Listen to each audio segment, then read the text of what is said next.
So with the max battles now being released, I'm going to show you how exactly you do them. Now they are relatively simple to start with because we have got predominantly just 1-star raids at the moment. So we've got Charmander, Squirtle, Bulbasaur, we then have Wooloo and also Skwovet. They're available around all of your power stops. I believe pretty much every single one, or at least the 3 or 4 that I've seen so far, all have a Pokemon on them. So wherever you've gone, you obviously will get them there.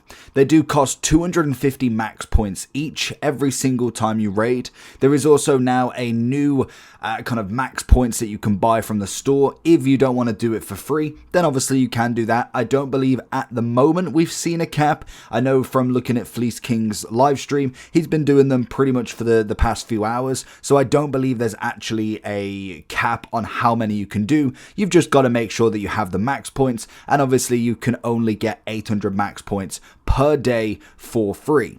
You will also get the max points for visiting these stops even with the Pokemon in them, so you will get the 120 every single time as well, so that just every single 2 that you go, you just need an extra 10 and you've got the 250 points also.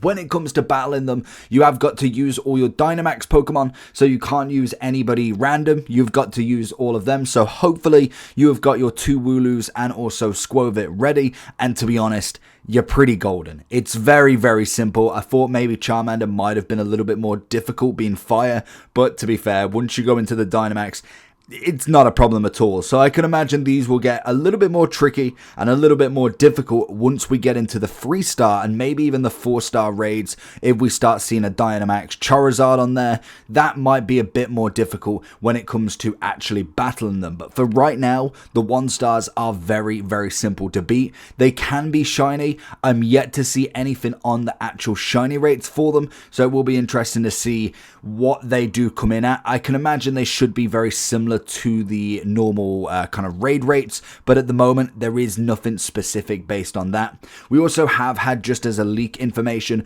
that Beldum will be coming into the Dynamax once we get into the Psychic event later on this month, which is going to be really cool. So they are going full steam ahead, and pretty much that's all you've got to do. You get some XP, some lovely little raid rewards once finishing them. It's just an extra little bit of raiding that you can do around the town, which is nice, and also the points will kind of despawn and spawn somewhere else for the remainder of this event. So make sure that you are trying to get as many as possible. Let's go and get it, and I'll catch you all for the next one. Any more comments, leave them down below.